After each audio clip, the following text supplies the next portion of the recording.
అరే ఏం మనుషులరా నాయన, సినిమా కోసం ప్రాణాల మీద తెచ్చుకుంటారా? ఇంత దారుణంగా ఆలోచిస్తారా?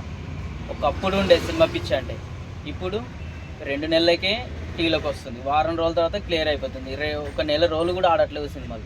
అలాంటి సినిమాల కోసం ప్రాణాలు తీసుకునే పరిస్థితికి ఆలోచించారు అంటే ఏం చెప్పాలి? వాళ్ళు మనలా మనుషులే, దేవుళ్ళు కాదు.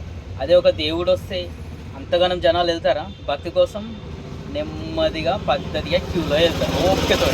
మరి ఆ ఓపిక అనేది సినిమా కోసం ఎందుకు లేదు? మెల్లగెళ్ళండి, ఒక వారం తర్వాత వెళ్తే క్లియర్ అవుతుంది కదా.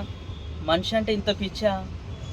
ఇప్పుడు మేము ఆటో బుక్ చేస్తే ఎవరన్నా 76 రూపాయలు 77 రూపాయలు ఇస్తే 80 రూపాయలు ఇస్తే చిల్లర ఇచ్చేదాకా వినరు. ఒక 10 రూపాయలు ఎక్కువ ఇవ్వమ్మా అని ఎక్కడికైనా కిరాయి మాట్లాడితే అన్నంతనే మాట్లాడుతూ ఇస్తారు, కానీ ఎక్స్ట్రా చేసి ఇయ్యరు. 50 రూపాయలు అంటే 50 రూపాయలే, 30 40 ఇట్లా చీప్గా అడుగుతారు. కానీ సినిమా కోసం 1000 రూపాయలు 2000 3000 ఎంతైనా పెడతారు. ఇప్పుడు ట్రాఫిక్లో రోడ్ క్రాస్ చేస్తుంటే మలుపుకొని వెళ్తుంటారు, కానీ ఒక 5 సెకండ్ 10 సెకండ్స్ వెయిట్ చేసి పోయిన తర్వాత వెళ్దామని అనుకోరు. ట్రాఫిక్లో పోతున్నప్పుడు సడన్గా బ్రేక్ వేసినా, తనకు తగలకున్నా, జస్ట్ కొంచెం తగిలినా గల్లబట్టి గుంజి లొల్లి పెట్టి అడుగుతారు. అవసరమైతే మీదికి వస్తారు. ఎట్లా పోతున్నారో, కళ్ళు దొప్పినాయా, కనిపిస్తలేవా, అది ఇది అంటారు. ఇప్పుడు ఒక మంచి ప్రాణమే పోయింది, ఎవరిని అడుగుతారు ఇప్పుడు? అల్లు అర్జున్ తెచ్చిస్తాడా? ప్రాణాలను కట్టిస్తాడా? మా అయితే డబ్బు వాడేస్తాడు. ఆ డబ్బు మనుషులు వెలకట్టగలుగుతుందా?